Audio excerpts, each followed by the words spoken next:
Good morning children. Welcome to Narayana Live Classes. Now we will discuss key for assignment 3 which is based on Unit 2 Reading A. Here we are given an input passage in which 5 words are underlined. Okay, and for each underlined word some question is given and accordingly we have to write the answer. So keep in mind the words. The first word is celebrate, second and third offered, fourth jubilant and fifth on. Okay, so this exercise is based on word morphology. Now, the first underlined word is celebrate. So let us see what we are supposed to do. Replace the underlined word with the correct form. Okay, celebrate, that is the base form of the verb or V1 form of the verb, celebrate and celebrates. Okay, the V1 form, the word, but here in the passage we need the simple past tense form, that is the V2 form. Okay, so the right word is celebrated. Okay, so replace the underlined word with its correct form. The form required here is the V2 form, that is celebrated. Okay, so option A is correct. The next question is, the underlined word is an procession.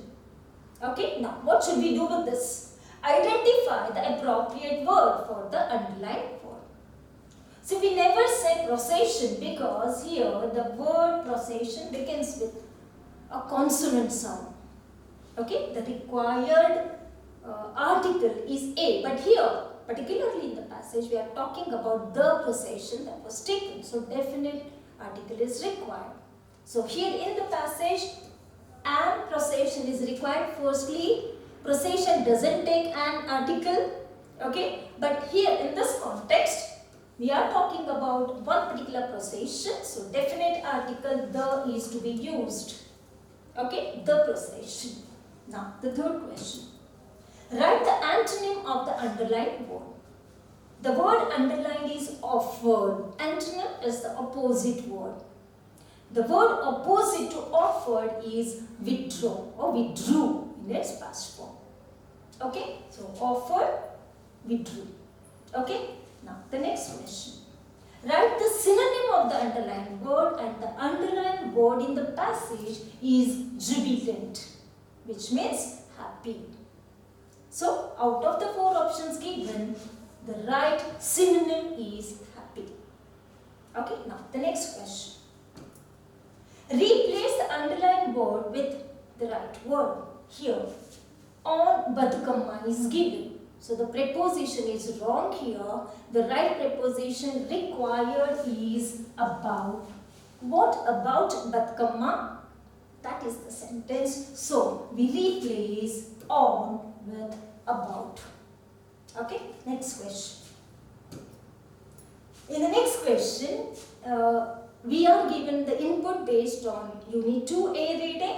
Okay, imagine that you went to the weavers' colony in Pochampalli. You wanted to know how the sarees are designed and other details from the weavers. So we are supposed to develop a conversation with one of the weavers. So consider these points. Okay, use of power looms, patterns and designs, material used, coloring the sarees, calculating in weaving, marketing and profit or losses, etc. So your conversation with a weaver should include these points. Okay, considering these relevant points, develop a possible conversation with a weaver. Okay, so now when we design a conversation, when we write a conversation, certain assessment indicators are to be borne in mind. So these are the assessment indicators. Let us quickly list out the assessment indicators which you and I should bear in mind while writing a conversation. The first one, writing dialogues with 5 to 10 exchanges. So your conversation should include 5 to 10 exchanges of dialogue. Then the second indicator, using proper sequence of exchanges. So your dialogue should be in proper sequence. The exchange of dialogue should be sequential. Then the third, sustaining the conversation according to the social norms. So you should be polite when you talk, and you should keep in mind the relation that you bear with the other person, and you should focus on the relation, reflecting relation. Then the fourth assessment indicator is using discourse markers. When you develop a conversation, discourse markers are important. You should use the markers like well, exactly, precisely. All such markers are to be used in your discourse. Now, the fifth assessment indicator, using short responses and question tags. That is what you and I do. When we speak, we say, yes, is it? Did this not happen? So, some question tags and short responses should be included in your conversation. Now, the sixth assessment indicator. So, the sixth assessment indicator is using the dialogues apt to the context. We are given the context that we are speaking to a weaver in Pochampalli. So, it should be related to the context. Then, seventh, using appropriate cohesive devices.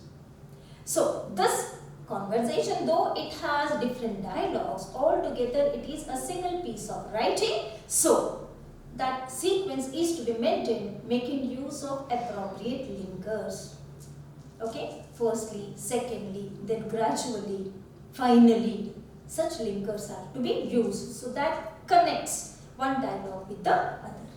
Now, the eighth assessment indicator is using well-formed construction. As I tell always, English is a structured language, so follow proper grammatical structures. So your sentences in your dialogue should be grammatically correct.